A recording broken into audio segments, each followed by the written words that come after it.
आपने योगी आदित्यनाथ का भी बयान सुना, आपने अखिलेश यादव का भी बयान सुना, आपने असदुद्दीन ओवैसी का भी बयान सुना। सबने अपने अपने हिसाब से इस बयान को बता दिया, लेकिन योगी आदित्यनाथ असल में कहना क्या चाह रहे थे, इसके मायने क्या हैं, किसको मैसेज दिया जा रहा था, ये आप समझा दीजिए। आपको सबसे पहले मेरी आवाज ठीक से आ रही है, क्योंकि मैं लास्ट मिनट जुड़ रहा हूं और मुझे पता नहीं आपका इंटरनेट कनेक्शन ठीक है या नहीं। आपकी आवाज आ रही है।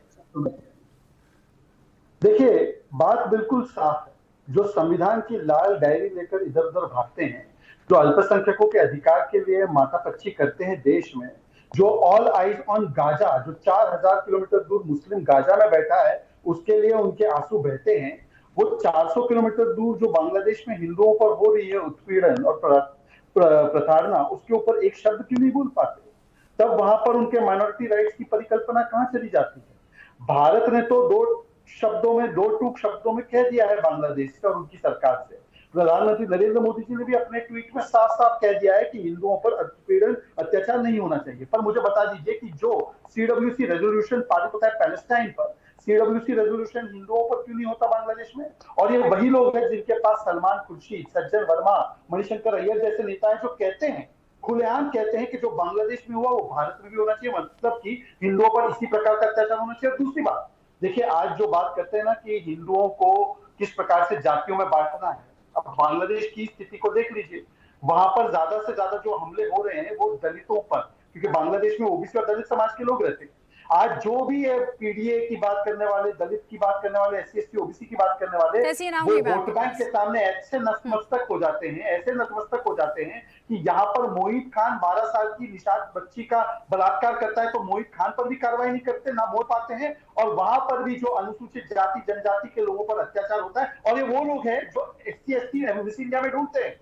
मिस इंडिया में SC ST कितनी है वो ढूंढते हैं, परंतु जो हिंदुओं पर अत्याचार बांग्लादेश में होता है वो उसके ऊपर चुप हो जाते हैं, क्योंकि इनके जन्मजात एजेंडा रहा है कि पहले भाषा में बांटो, फिर धन के आधार पर बांटो, और अब जातियों में बांटो। और अगर ये जातियों में बांटने की राजनीति नहीं करते तो मैं पूछना चाहता हूं, शहजाद, बटेंगे तो कटेंगे, इसका मतलब आप मुझे समझा दीजिए, कटेंगे का क्या मतलब है? भाई बांग्लादेश में तो कटेंगे का सीधा मतलब है ना कि अल्पसंख्यकों को वहां जिस तरह से टारगेट किया गया था। मैं आपको समझाता हूं। देखिए, जब हिंदुओं को इस प्रकार से बांटा जा रहा है, मैं आपको 2 उदाहरण देता हूं। हमारे इर्द गिर्द देश देखिए, कहीं पर भी हिंदू बाहुल नहीं। जहां पर हिंदू बाहुल है वहीं पर लोकतंत्र सुरक्षित है, वहीं पर सेकुलरिज्म सुरक्षित है। मतलब कि हिंदुओं की जब तक बहुसंख्यक यहाँ पर आबादी है, इसीलिए भारत में लोकतंत्र और सेकुलरिज्म जो है वो बहाल।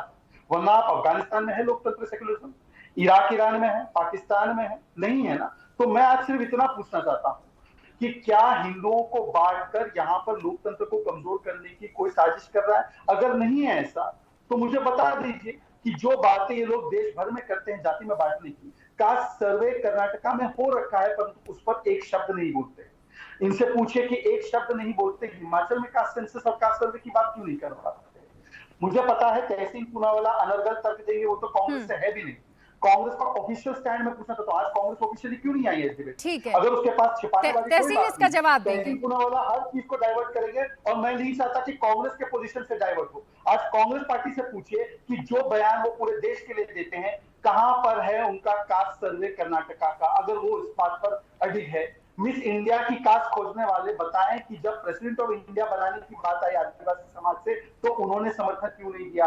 इसके ऊपर कांग्रेस पार्टी के लोग बयान दें। ठीक है, अन्यथा कांग्रेस के समर्थक यहाँ पर जो, ठीक है शहजाद, मैं तहसीन आपके पास आऊं उससे पहले मैं राजकुमार भाटी जी का रुख करना चाहूंगी। मुझे कुछ कहना है, मुझे व्यक्तिगत। अच्छा, जल्दी से अपनी बात पूरी कर लीजिए तहसीन। ठीक है प्रिया जी, अव्वल तो आपको, सभी दर्शकों को, सभी पैनलिस्ट को जन्माष्टमी की ढेर सारी शुभकामनाएं। प्रार्थना करता हूं कि भगवान श्री कृष्ण हमारे देश पर और विश्व पे उनके करम बरसाए रखे और देश प्रगति करे। 2 या 3 सवाल। देश एक सिटिंग मुख्यमंत्री को, एक वर्तमान मुख्यमंत्री को। तहसीन आपकी आवाज नहीं आ रही है। जी, अभी मेरी आवाज आ रही है? मैं दरख्वास्त करूंगा कि कोई डिस्टर्बेंस ना हो मेरे फोन के अंदर। जी फोन से जुड़ा हुआ अभी आपकी आवाज आ रही है। मैं आपका ऑडियो तब तक चेक करा रही हूँ तहसीन, आपकी आवाज वापस नहीं आ रही है। अब आ रही है आवाज? नहीं आ रही है आवाज। मैं डिस्टर्ब हो रहा हूँ, मुझे 10 सेकंड। देखिए, मैं क्या एक वर्तमान बैठे हुए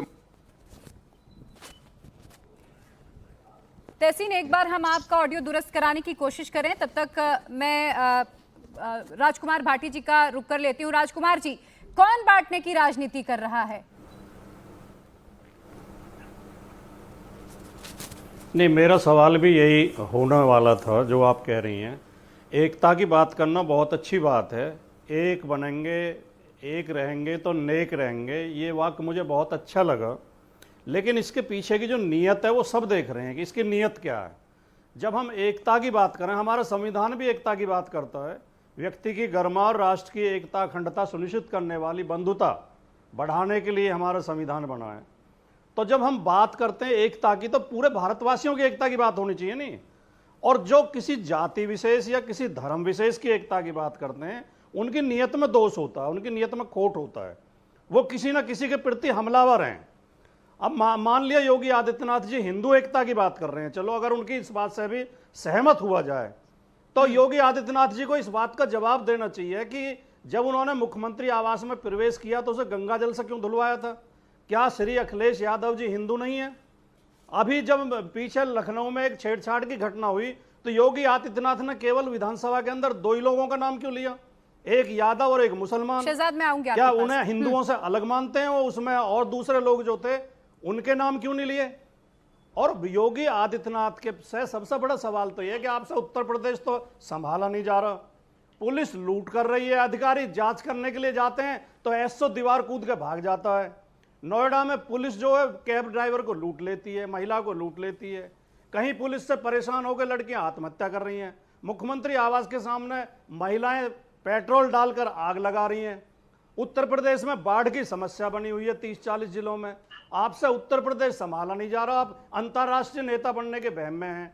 और आखिरी सवाल मेरा शहजाद भाई से, शहजाद पूनावाला ने कहा कि हिंदू जब तक बहुमत में तब तक लोकतंत्र सुरक्षित है, और मुसलमान, मतलब हिंदू बहुत अच्छा धर्म है, मुसलमान बहुत खराब धर्म है, मुसलमान सारी समस्या पैदा कर रहे हैं। तो शहजाद भाई कृपया मुझे बता दें कि वो कब धर्म परिवर्तन कर रहे हैं?